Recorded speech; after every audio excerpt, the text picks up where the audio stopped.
Okay, yung topic ay government insurances versus private company insurances.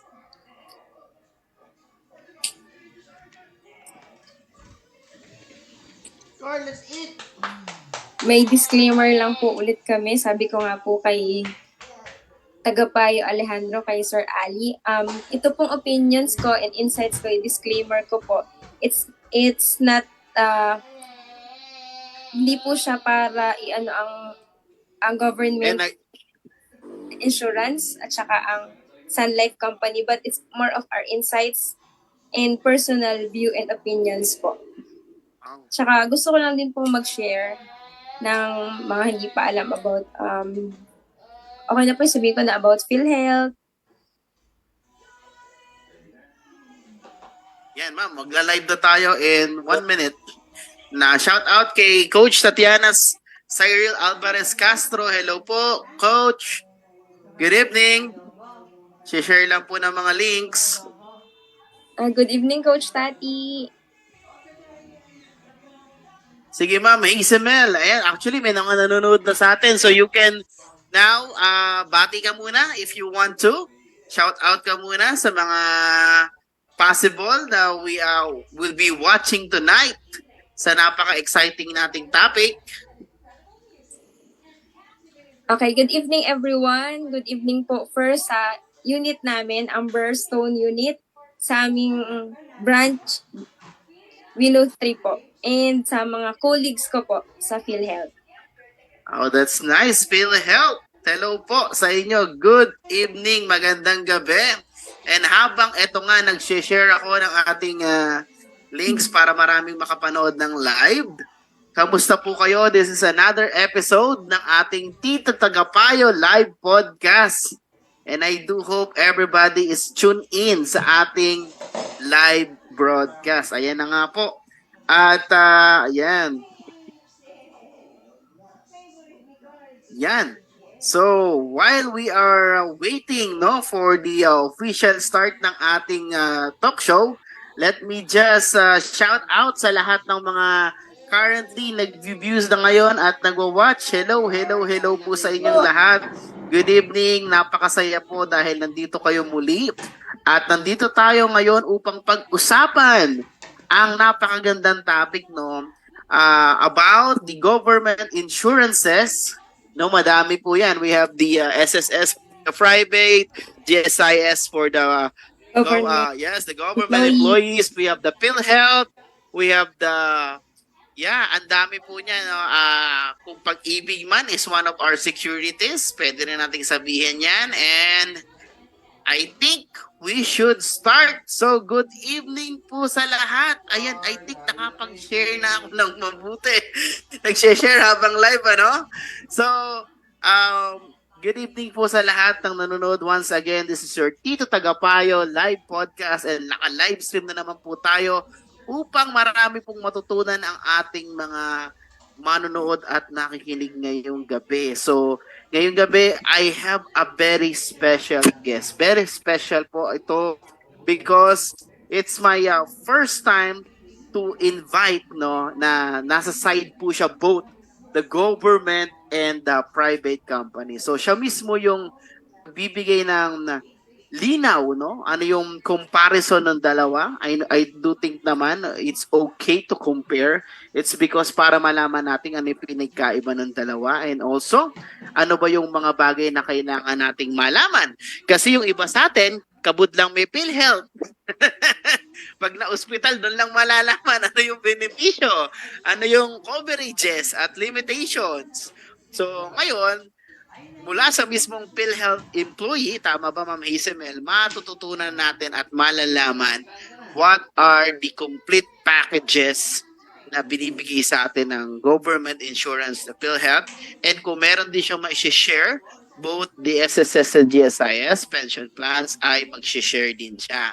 So right now, let us I will be the one to privilege enough to welcome, and syempre ipapakilala ko na she is a registered nurse, a PhilHealth Cares Customer Assistant, Relation and Empowerment Staff, and Sun Life Financial Advisor, coded April 2021. She is also a mother, and she is a loving wife. And let us all welcome Ma'am Hazelmel Azores Bukakaw. Palakpakan naman natin, Ma'am Hazelmel. Hello! Hello po, Coach. Good evening po, Coach Tagapayo. Yes, thank you, thank you. Sige, Ma'am Hazelmel, baka meron ka pang gustong sabihin sa ating mga audience na para mas makilala ka nila and to give some introduction. Hello po, magandang gabi po sa inyo lahat. As I've said nga po, I'm a registered nurse. At ako po ay nurse na simula po 2010, nakapasa po tayo as RN and nakapag-clinical nurse na rin po tayo at community nurse hanggang sa ngayon nga po as government employee po tayo ng PhilHealth. Then, nung time po na pandemic, nakita po natin na ito nga rin po pala yung isang reason kung bakit nag-financial advisor tayo kasi nung mga time na yon nakita ko po na yung need hindi lang po sa para siya sa health pero yung pag may nawawala sa family. So mamaya po we further discuss it kung bakit napupunta po tayo dito sa industriyang ito. At kung ano po yung mga questions nyo, pwede nyo pong i-plug in sa comments para po tuloy-tuloy po yung sharings natin. Thank you so much po sa opportunity para makapag-share pero unahan ko na po ulit. Meron po talaga kaming public affairs unit para po mag-discuss nito but then I'm sharing it on behalf as my personal experience and experience po sa field. Yan, thank you po. Okay, Ma'am Hazelmel, no, very well said, no, na pag-uusapan. Kasi, di ba, it's very important na lahat ng mga Pilipinong nagtatrabaho, no, whether in the government or the private sector, na malaman nila kung ano yung mga fringe benefits.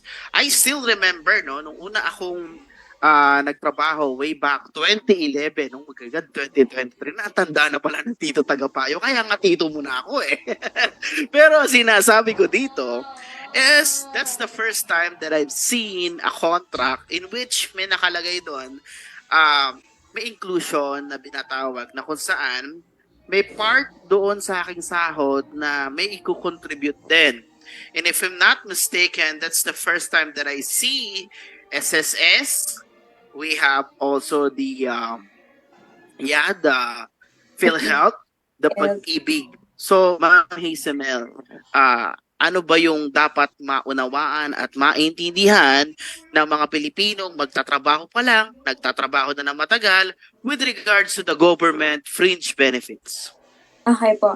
With regards po muna dun sa PhilHealth benefits, kasi yun nga po, as yung araw-araw natin daily, hindi natin may iwasan na baka nga po magkasakit is yung PhilHealth po is, sabi ko nga po, universal healthcare na po ngayon. Unlike po dati, before na hindi pa po na ang universal healthcare, nung time na yun po talagang ang contributions natin binibilang. Baka po may ibang makakarinig at that time, sa loob dapat ng 12 months, meron kang 9 months contribution, hanggang sa naging 3/6 siya, na sa loob ng 6 months, meron kang 3 months contribution, pero dahil nga po worldwide, pinupush or na magkaroon na po ng universal healthcare. Hindi lang po kasi yun dito sa Pilipinas, baka kasi iniisip ng mga kababayan nating Filipinos na isinabatas ang UHCA, pang Pilipinas no po. Ito po ay worldwide kasi gusto po natin syempre na mayroon tayong kasi kasama po siya sa WHO, World Health Organization, na magkaroon ng bawat Pilipino na ng access to health. So, para saan po to? Ano po yung pwede kong i-share? Kung mapapansin nyo po, marami po kasing klase ng members ang PhilHealth. Meron po tayong direct contributors at indirect contributors. Diba? Kung mapapansin nyo po, ang mga direct contributors po ay ang mga employed, individually paying or self-employed o FWs. Tapos, meron po tayong mga indirect contributors. So, yun po ay karaniwan po dyan ay mga senior citizen at mga indigents or peace, mga ganyan po. Kasi, kung hindi nyo po nababasa ang mandato ng PhilHealth, compare po sa private, isa na to, nagsisimula na ako, Coach Ali, baka magbatin ka po.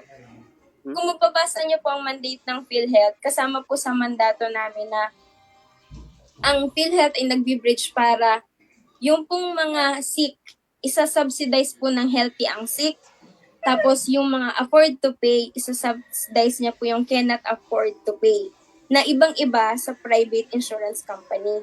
Kasi nga po, hindi natin iniiwan yung mga nasa laylayan. Pag sinabi pong universal healthcare, hindi lang ang kalusugan para sa kayang magbayad. Kaya po kung mapapansin nyo, nagkakaroon po tayo ng increase sa premium contributions compare dati.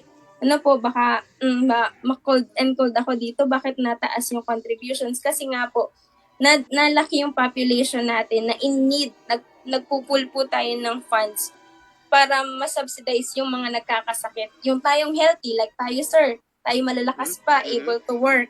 Tapos yung mga senior citizen na sila yung labas-pasok ng hospital at nagamit mostly of the time ng ating mga benefits, yung contributions to help them. Well, tsaka ganun din po yung mga, halimbawa, hindi nila kayang mag-contribute, tayo yung natulong. Kaya po kumbaga, as much as possible, tulungan to kasi kasama rin po sa core values namin ang social solidarity o panlipo ng pagkakabuklod na hindi po masyadong ma-access ng iba na bakit naghuhulog ako pero yung benefits namin, pag nagka-dengue kami, parehas kaming 10,000 ang benefits. Diba sir? Kasi yun po yung difference. Unlike, diba, pag naghulog tayo in a private company like Sun Life, kung nag-premium ka ng gusto mo, 1 million, ikaw yung nag-contract sa sarili mo na gusto ko yung gantong amount, 1M. Diba po, malaki yung difference niya. Pero, parehas kailangan na meron. Okay.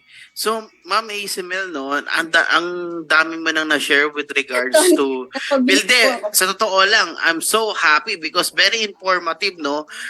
Shout out sa lahat po ng watching right now. I have seen our co-tagapayo, Ma'am Ann Ferrer is there, Ma'am Jenny Manuel, my co-teacher, and my co-pare Sir Donald Danan was watching. Thank you so much for tuning in. And sa lahat pa nang nanonood, please share this kung sa tingin nyo makakatulong din ito sa mga friends nyo sa Facebook, no? So right now, nagiging clear na, no, kung bakit nagkakaroon tayo ng equality na syempre dumarating yung time na katulad dito lang, no, very recently na ospital ang aking biyanan, no, ang aking mother-in-law, and almost 6 days siya doon. And covered lahat. Ang nakalagay doon, actually, PhilHealth, pero merong parang RA na batas nakalagay parang senior citizen. So, nagbanggit ka na ng mga categories kanina. So, pag senior citizen, ano yung pinaka parang kailangan maunawaan ng ating mga mamamayan dito, mga Pilipino, about PhilHealth as senior citizen? Okay po. Kasi isa batas nga po na, sabi ko nga po, coach, lahat po halos ay kailangan nating i-cover. Nagkaroon po nung time na may mga seniors na hindi naman sila nakapag-contribute o hindi po sila nakapaghulog. Before po kasi meron kami tinatawag na mga lifetime members. Sila po yung nakapag-contribute ng 10 years at umidad ng 60 years old or nakapag-contribute ng 120 months and above at 60 years old. Kaya lifetime members po sila. Tapos, dun po nagkaroon ng need na may mga senior citizen na syempre po hindi po sila nakapag-work or kaya po farmers sila at that time. Basta kung ano man po klase ng trabaho nila na nag-60 na sila pero dun po nalabas yung maraming sakit. Mapapansin nyo po, di ba, as we age, kaya nga po, di ba, sa atin, sa private insurance, mas mahal yung contributions pag nalaki yung age compare sa part ng PhilHealth. Kasi nga po, government institution, dun po sa senior citizen, dun po na once na may senior citizen ID na siya, maano siya na 60 years old na, ang government na po ang magsasubsidize nung hulog niya. So example po, for this year, 4,800, si government na po ang magbabayad ng 4,800 niya on his or her behalf para sa contributions niya na siya dapat ususin. Yun po yung aid para magkaroon ng health insurance para kung sakali, knock on wood, ma-stroke siya, na makaka-claim siya ng 28,000 less in his or her hospital bill. Or kung mas malala po, kung ito'y may pagdurugo sa utak, 38,000 po yung coverage. May limit? Okay, so Opo. very clear, may limit. May limit Opo. ito. Mm-mm. Apo, ang tawag po namin sa kanya ay all case rate kasi may rate po per sakit. So, ito Mhm. po ay nadi-divide pa siya sa dalawa, which is nababayaran ang hospital charges and professional fee ng doktor. Mhm. Yan po. So meaning you're telling us right now, Ma'am Hazelmel, there's a possibility na hindi forever libre ang isang senior citizen kapag nahuhospital sa public hospitals. No po. Ngayon po kasi meron na rin pong no balance billing. Kung ma-mention po na kung ano man, kung ito po sa government hospital, hindi po siya nag-acquire ng private room at private physician, pwede po siyang mag-avail ng no balance billing. Yun po ay sa mga government facility as of the moment kasi yun nga po sa private hospitals ay hindi pa po siya applicable sa ngayon. So, mapapansin nyo po kung napapunta po sa government, ang mga indigent, 4Ps, nasa listahanan, senior citizen, applicable po sa kanila ang no balance billing policy. No balance billing. So, kanina may nabanggit ka about the 38,000 pesos. What's that? Yung ibig sabihin nun, Ma'am Hazelmel, is that a coverage limit or ano ibig sabihin nun? Kasi po, Coach, meron po kasi tayong mga ICD code per mga sakit.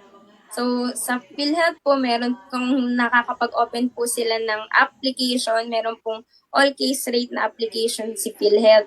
Doon po nila pwedeng i-search kung magkano yung kayang i-cover per sakit kasi may amount po iba-iba per sakit. So, pwede po nilang i-browse yun sa aming applications po.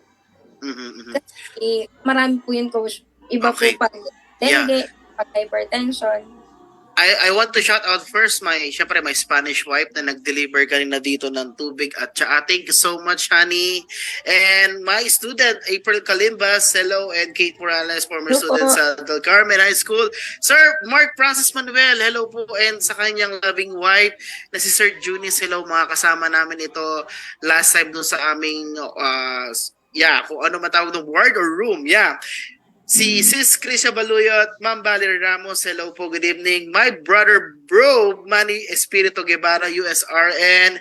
And good evening, Ma'am Valerie. And si Sir Justin Marasigan is also watching. Hello, sir.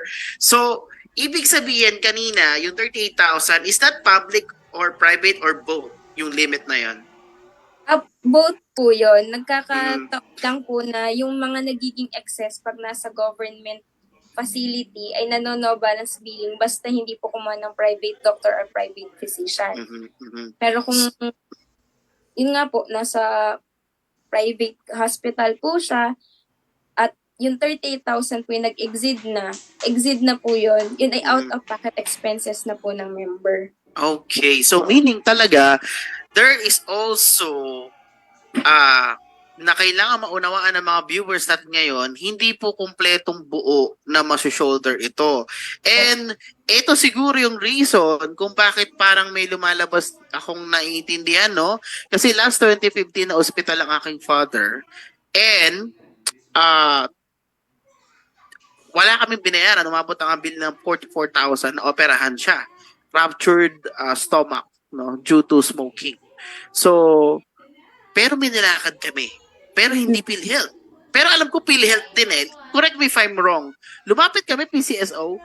That was last year, 2015. So ano yung connection nun, Ma'am Hazelmel? Bakit parang merong charity office? Hiwalay ba ito sa PhilHealth? And ano pa ba yung mga offices na parang meron kapag nagkakaroon na tayo ng pagbabayad ng bills, hospital bills sa public hospital?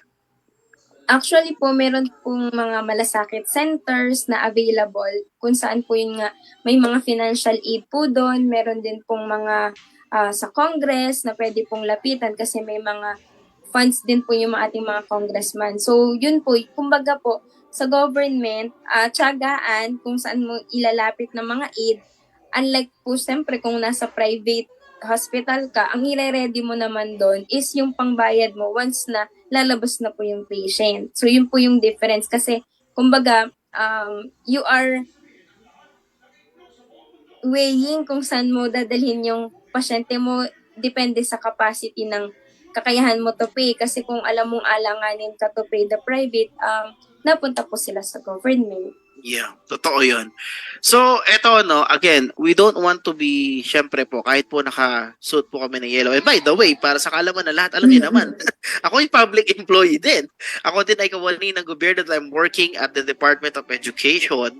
So, alam ko ang pinagkaiba ng public at private. And lahat naman alam yun. I've been to the hospital which is private. Ilang beses na yon. It's yung aking anak. And I've seen kung ano yung big difference talaga.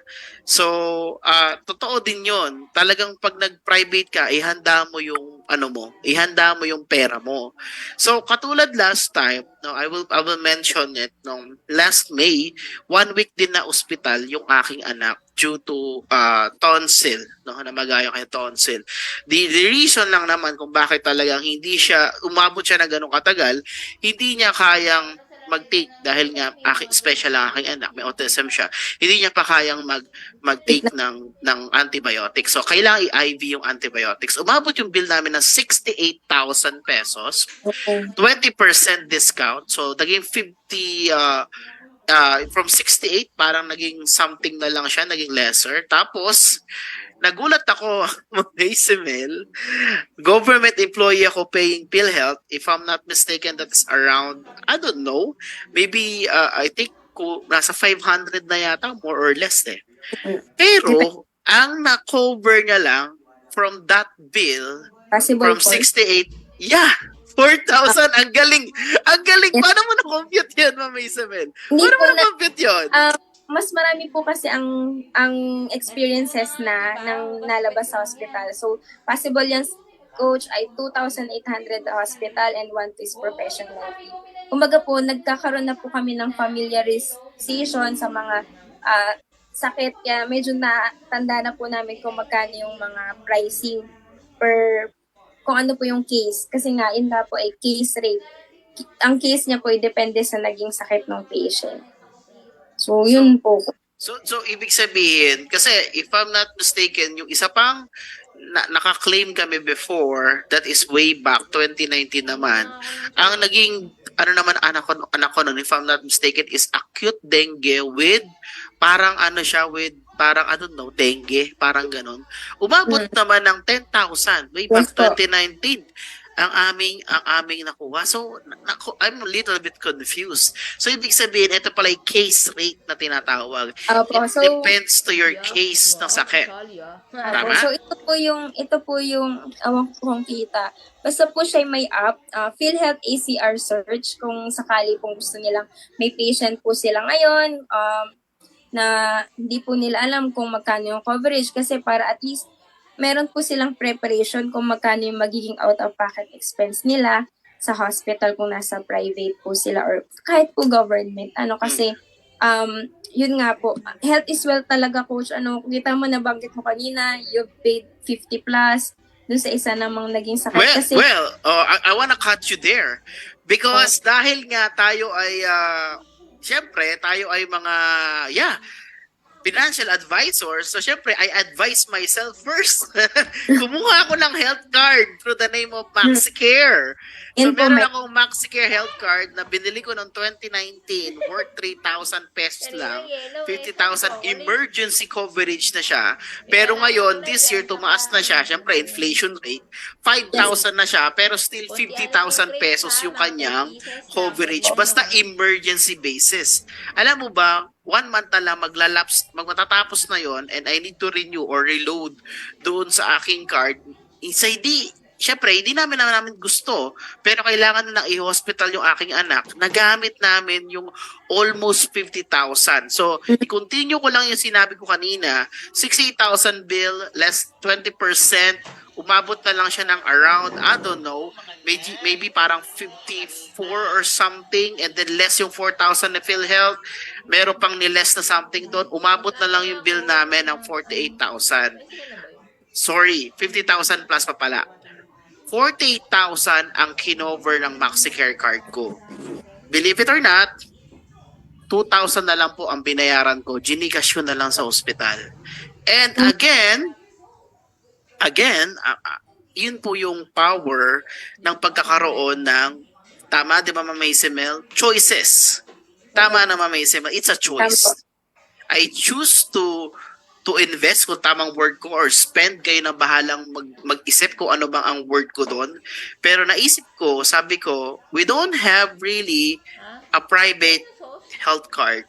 We do have PhilHealth. Pero I do know that, syempre, that's my firstborn, and I do want, Ma'am, I'm not downing the government hospitals, no? Pero alam naman natin yung capacity ng government hospitals. Let's real talk here. Wala na akong sugar coating dito. Kahit naman sino nanonood dito, 9,000 yung nanonood. Alam nyo po yan. If you visited already the private and the public hospital, you can compare already. Wala na akong ibang sasabihin doon.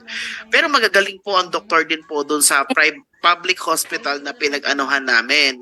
Magaling din kasi napagaling nila yung aking mother-in-law eh. Siguro ano lang din talaga yung gamit and yung mga gamot, no. Medyo talagang mapagko-compare natin na iba yung gamot sa private hospital, kaya nga siya mahal eh. Branded. O, diba?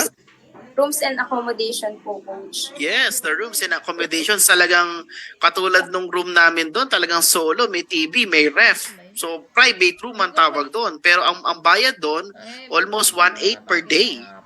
No? And samantalang sa public hospital, talaga naman dang libre hanggat maaari. Yun nga lang, sama-sama kayo or may mga kasama doon. So, we do pray no, na sana mag-improve po ang mga public hospitals. Pero I do, syempre naman, any progress naman is mahalaga. So, shout out muna tayo ulit. So, Ma'am Benin Rose Lantaka, shout out po sa inyo. Thank you for watching. Ma'am Sheila de Guzman, kapwa natin tagapayo to. Ma'am Hana Fatima Abes Rosales. Hi, Ma'am Hana, kamusta ka na? Ma'am Bless Roque is watching also, and Ma'am MC Labri Grace Ruelo Madrid from Mindanao. Hello. May whole tayo, no, pati ibang bansa nanonood sa atin. Thank you so much for watching. So, Ma'am Ismel, eto na nga. So, kahit na nasa PhilHealth ka, do you recommend getting health cards from private or health insurance from private companies as a PhilHealth employee? And bakit sa tingin mo nire-recommend mo to? Okay po.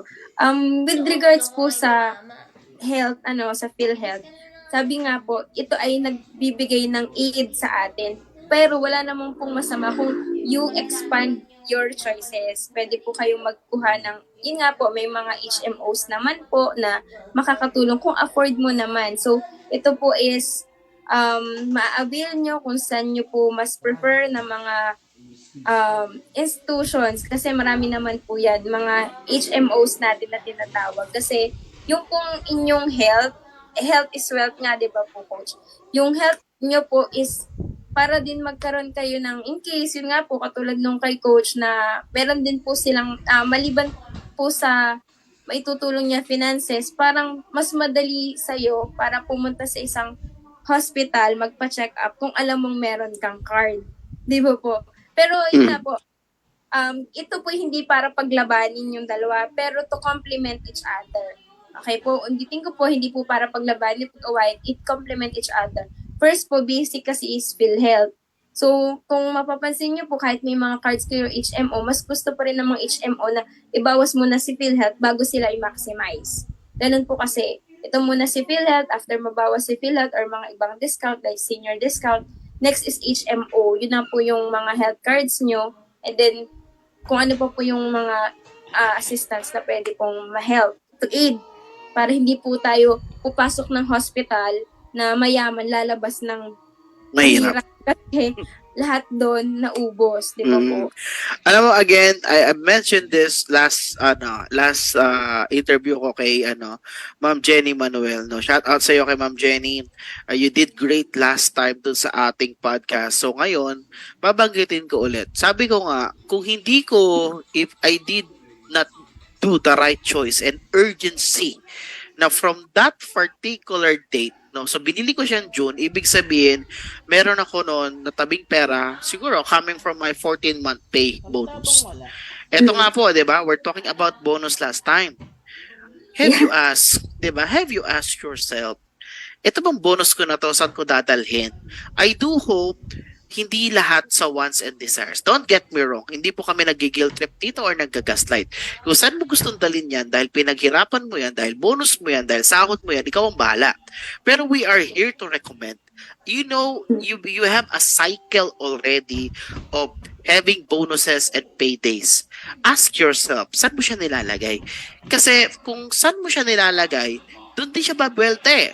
So for example, kung nanghinayang ako sa 9,000 pesos, which is 63,000 kami sa bawat card, nawalan po ako ng 48,000 pesos or more than noong this year na May, kulang pa yung bonus at sahod ko noong May at June kung hindi ako bumili ng health card.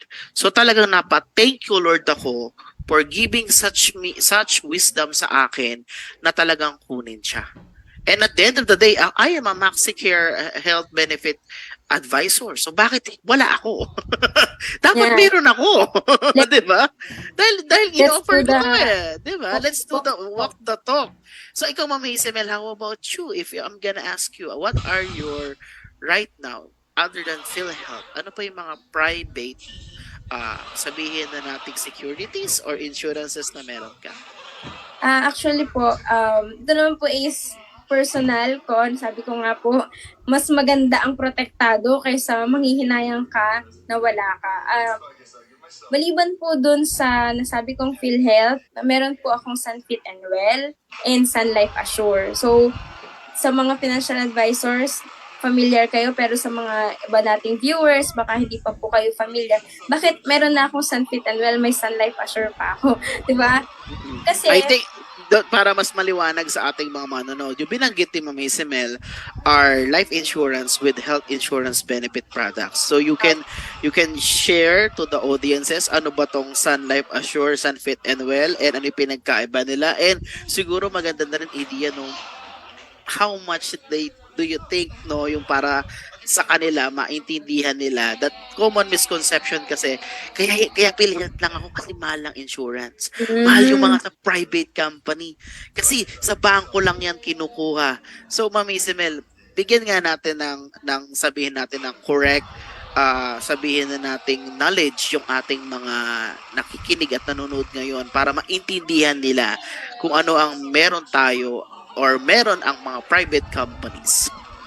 Okay po. With regards po dun sa, una ko muna yung Sun Life Assurance. It's a traditional term insurance po na 5 years na renewable siya. So, kumbaga po, sa murang halaga, affordable, may peace of mind ka of your life and your health. Kasi sabi nga po natin, yung nung nakaraang pandemic, di ba po coach, hindi naman natin alam na mangyayari yun eh. Hindi naman natin alam na magkakaroon ng ganong virus. Hindi natin alam kung ano yung mapo-foresee. Kasi, di ba, yung sa halaga po na nasa 5,250, insured na po, di ba? Insured na ako kasi 33 years old ako. Depende po kasi sa age. So, kung bata pa naman kayo, I mind you po na mura lang po ang insurance. Kung i-divide mo yung 5,250 in 12 months, wala pa po siyang 500, mahigit lang 500 plus Oh po my siya. God. So wait, you're saying na annual na yung 5,000. Opo, Annual na yun. Grabe, no? So, ibig sabihin, sa ganong halaga na kung kaya mo magtabi ng example, 500 na lang lumalabas yon kada buwan. 500 i-divide mo sa quinzena, so 250. So, meaning, pwedeng pumatak yan ng halos or mas maliit pa sa 40 pesos or 30 pesos Opo. per day. Tama ba? Yes po. So, ganun lang siya kaliit para sa mga taong ay ayokong kumuha kasi baka mahal. Hindi nyo pa po kasi nakakausap yung financial advisor. Huwag po kayong ma-allergy. Yan naman po. Di ba? Parang feeling ko kasi minsan nga, di ba? Tawan-tawa ako sa isang meme ang sabi, hindi ko na kailangan costume kasi makita mo pa lang ako, natatakot ka na. Natatakot na pag piniem, natatakot na pag natatakot na kapag meron naka-uniforming dilaw o ano mang kulay yan ng insurance company. So, alam nyo po, sa lahat po ng viewers, no, and also sa mga makakapanood pa nito, na totoo lang, it's not just the color, no? It's the intention the financial advisor nakakausap sa inyo, would you imagine na kung ang intention lang nila is to share, why not pagbigyan, di ba? Kung naging agreement nyo naman is non-commitment, no commitment involved. So meaning, kung alam mo yon, it doesn't mean na pagka umupo ka dyan, nakinig ka, automatically you say yes. Wala namang ganun eh. Wala namang kaming hawak na tubo, wala namang kaming hawak na kung ano mang ano na, kukuha ka ba o hindi. Wala namang ganun. Diba? It's your choice. Kaya nga hanggat maaari we just want you to like this. I'm doing a podcast. We're doing this just to add value to you and add knowledge. Kasi naman sa iba nyo mapakinggan na hindi naman talaga yun yung may kaalaman at expertise sa ganitong mga bagay. So right now, Ma'am Isimel is a both PhilHealth employee and also a financial advisor and giving still an advice and not a command or demand or something like this. So, Ma'am Isimel, nabanggit mo, bukod sa Sun Life Assure, meron ka Sunfit and Well. So, ano naman ito? Apo, ang dagdag ko lang din po, Coach, yung sinabi nyo, tayo po ay nandito para magbigay ng informed decision. You decide pa rin po. Kayo pa rin po ang magdidesisyon nun. Maganda lang po na ilalatag namin sa inyo yung mga options nyo kung para saan ba to, anong purpose nito, kaysa po yung dumating yung point na, ay sayang, sana pala kumuha ako. Diba po, Coach? So, totoo yun. Kasi po, yung ano pa po yung isa pang naalala kong pagkakaiba ni PhilHealth. Kasi po si PhilHealth, kahit po meron ka ng pre-existing na sakit, nagda-dialysis ka, kung ano man, makaka-avail ka pa rin po. Ano po yung difference ng private entity? Yung health nyo po yung asset nyo. Yung health nyo po yung inaalok nyo sa isang insurance company na, uy, gantong kulay or Sun Life, healthy pa ako ngayon, pwede pa akong mag-avail nan. Kasi hindi po nila alam, meron pong mga nadi-disapprove, meron pong mga nadi-decline. Kaya po kayo linalapitan at kinakausap na inyong mga financial advisor because you are able, you are healthy.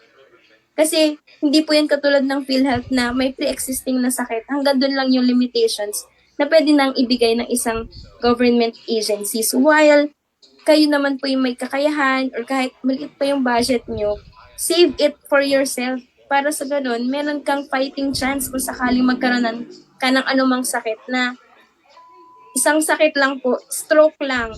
Kasunod po ng hirap na yung isang breadwinner na magkasakit, mahirap po. Sinasabi ko sa inyo kasi ako po personally, nasa hospital po ako at kung makikita nyo po yung mga tao na nagtuturuan sila kung sino ang magbabayad ng bill, mahirap po yun. Parang hindi po kasi maganda yung pag naranasan ko na saka ako kukuha. Bakit po hindi tayo matuto sa karanasan ng iba? Kasi kaya nga po yung lesson learned, hindi mo porket ikaw first hand, kailangan saka ka matuto, di ba, Coach? Kailangan matuto ka na sa iba kasi nangyari na sa kanila. Gusto mo ba mangyari pa sa'yo bago ka matuto? Parang hirap naman ng ganun. Alam mo, Ma'am Isabel, I remember, no, shout out dun po sa aking mga naging clients na na-hospital yung aking anak. Just telling them na gumana yung health insurance na in-apply ko sa aking anak. And they told me na, alam mo, sir, sa totoo lang, matagal na kami naghahanap ng health insurance. And sabi ko, bakit po? Sir, kami may-ari ng hospital canteen. Every time may pumapasok dito na halos humahagulgul, nawawala daw sa ulirat. Alam mo yun, yung going crazy already because Yes, of the bills looming. Ang sabi nga nila, umaabot na daw ng 6 digits. Grabe daw, stroke, nasa ICU, heart attack. Alam niyo po, ito po yung kinaibhan nung sinasabi nga natin na HMO and even HMO PhilHealth doon sa health insurance or life insurance, no? Quick shout out lang po kay Ma'am Janely Castellano, nasa Sambales si Ma'am Janely. Sir Neil Art, Neil, kamusta ka? Ma'am Janine Villamor, Ma'am Masami Jo, and Sir RJ Lopez, hello po sa inyong lahat. Sir RJ nasa Batangas. Yung po sinabi nila na sabi niya, ayaw namin mangyari sa amin yun. Take note na may pera po yun. Yung po yung mga negosyante. Pero kumuha po sila ng life and health insurance dahil nakikita nila sa iba na halos mabaliw. That's the right term na natandaan ko. Na halos mabaliw daw dahil sa laki ng hospital bill na babayaran. At sinasabi na nga, halos aabot na sa pagsasanla ng kotse, pagsasanla ng At titulo ng maaari bahay, ari-arian, and then ay na, nagkakaroon na po na tinatawag na sandwich generation eh. Kasi normally magulang nila yon. Yung magulang nila na yon is hindi nagkaroon ng insurance before. So ngayon, walang po. magbabayad ng insurance companies ng bills. Ngayon, sila ang maiipit because yung mga anak din nila kailangan sila. Tama po ba? Yes po. So, I think yung sinasabi ni Mama Isabel eh, kung natutunan mo na yun sa magulang mo, dahil nga, sige, sabihin na natin, nung panahon nila, hindi pa ganito kalawak ang mga insurance company na kumausap ng lahat is ngayon, we have the chance, open source na po tayo. Nakikita nyo nga lagi sa TV si Piolo Pascual eh. Si Sarah Geronimo, alam niya naman dilaw yun, di ba? And other companies. Bakit hindi pa tayo naniniwala na this is real? Nakita na rin na po natin na meron na tayong mga nakakuha ng claims. So, Ma'am Hazel, with all of this been said, nakikita natin that different po talaga yung life and health insurance with regards to PhilHealth and HMO. So, Ma'am Isabel, can you do the honor of telling ano ba yung biggest difference ng life and health insurance to health card and PhilHealth? Okay po. Ganito po yun, para mas madali nyo siyang ma-picture out. Example po, pumasok isang pasyente sa hospital.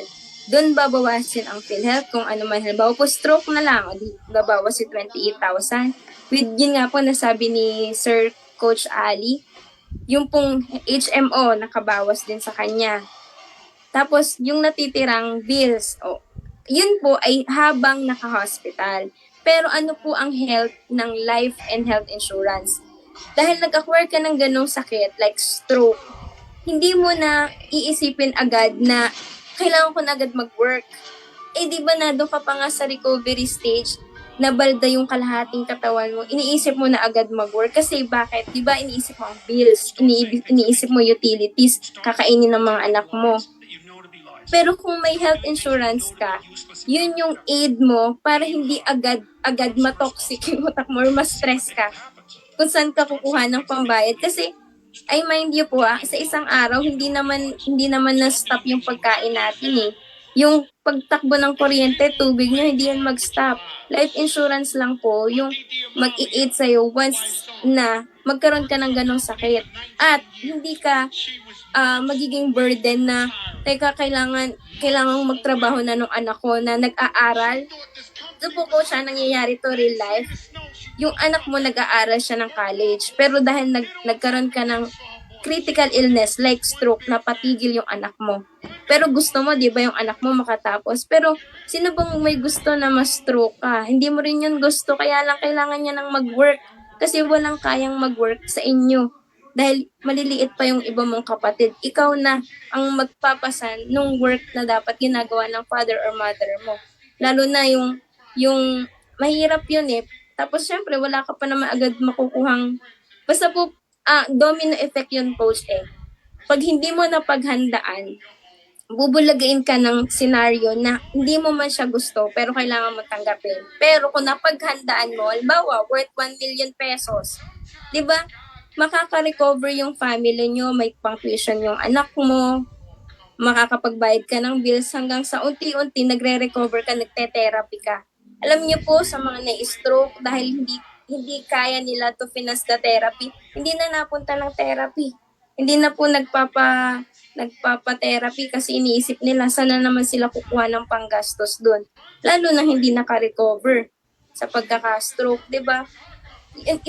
Isang pagkakasakit lang ng isang padre de pamilya or isang breadwinner goes to poverty na po yung kahirapan ng kasunod dun sa pamilya. Kaya po, sabi ko nga sa inyo, hindi po ito pananakot, pero ito yung paghahanda. Kasi, yung pong sinasabi namin, ito po ay nakakatulong para sa inyo, para mas ma-recover kayo ng, kumbaga, yung fighting chance. Example na lang din po, coach, cancer. Halimbawa, yan, isang mga mahal na gastusin kasi mag-chemotherapy, diba? Yun po, coach. So, ang kinagandahan ng meron pong life and health, tutulong po ang life insurance nyo to aid for your other financial needs. Na yan po hindi kayang gawin ng PhilHealth. Hindi po namin kaya bayaran ng inyong utilities. Hindi po namin kayang bayaran yung educational tuition fees ng inyong mga anak. Hanggang dun lang po kami sa hospitalization. Kasi yun po is aid habang naka-hospital. Pero once na lumabas na po kayo ng ospital, yung pong iinumin nyo sa bahay, ng mga medicines, kayo na po yun. Pero sa Sun Life po, yun po ang aid ni Sun Life. Natutulong po once nalabas na po kayo ng hospital. So, Pero grabe, no? Sobrang clear. Kasi kumbaga, very ano lang to very simple, no? Si health card or even PhilHealth, kahit papano, kaya ganyan tulungan sa hospital bills. Paano kung ito na nga tatama sa yung critical na sakit? Hindi kaya yun. Even PhilHealth cannot provide it for you. Heart attack, cancer, yan po ay kailangan ng treatment and recovery.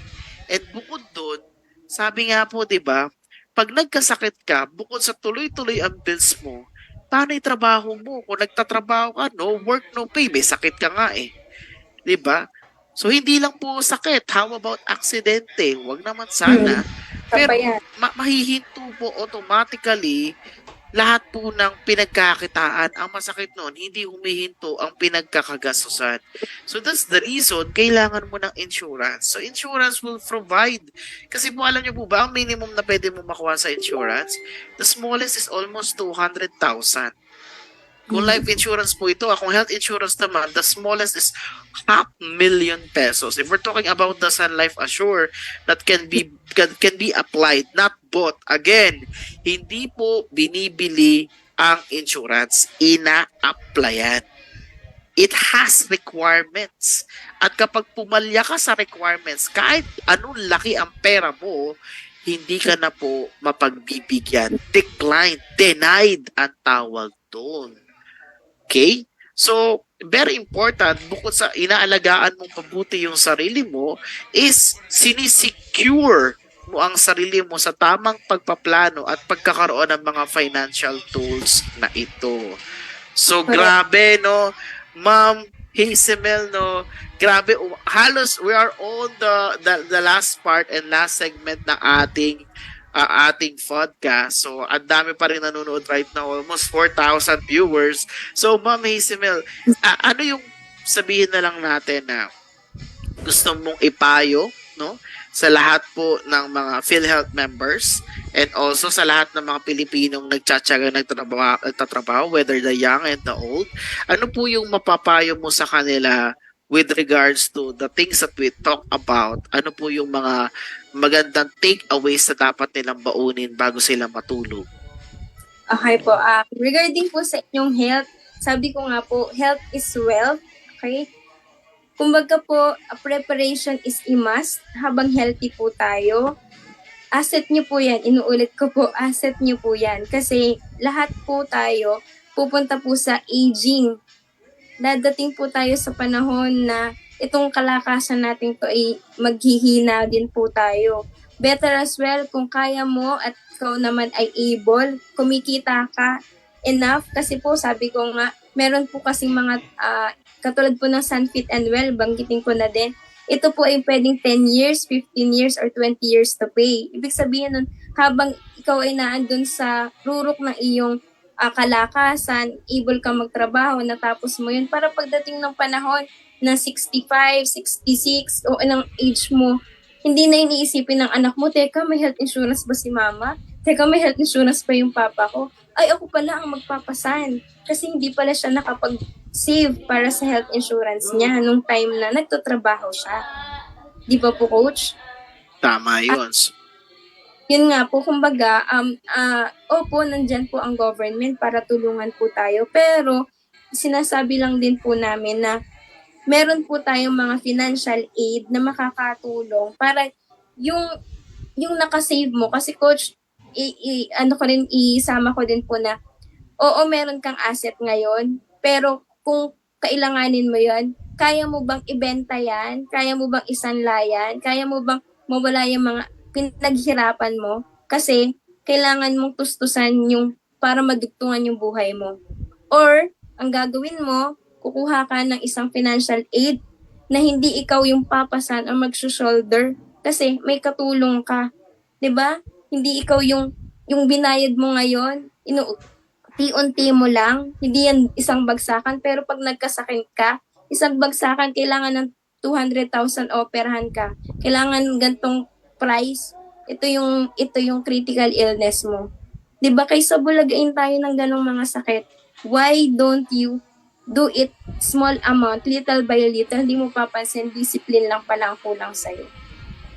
Grabe, very well said, Ma'am Hazel. Thank No? you po. Parang sumatotal na, alam mo, kalakasan ng kita mo ngayon, kailangan mong hati-hatiin mabuti yung paggastos mo, no? Sabi nga lagi, 'di ba? It's not how much you earn, but how much you keep, you save, you spend in the things that kailangan na meron talagang kapupuntahan maganda, no? Very important 'yan, savings and investment. And syempre, very important, pero laging nakakalimutan ang protection. So again, yes, in the income protection, we need to protect our income. Ikaw ang kumikita sa pamilya, ikaw ang money-making machine, ikaw ang breadwinner, so dapat ikaw ang protektado. Yun nga lang, wag mo rin kalimutang protektahan yung mga mahalagang tao sa buhay mo kasi at the end of the day, ikaw pa din ang magpapagamot sa kanila, ikaw pa din ang tutulong sa kanila.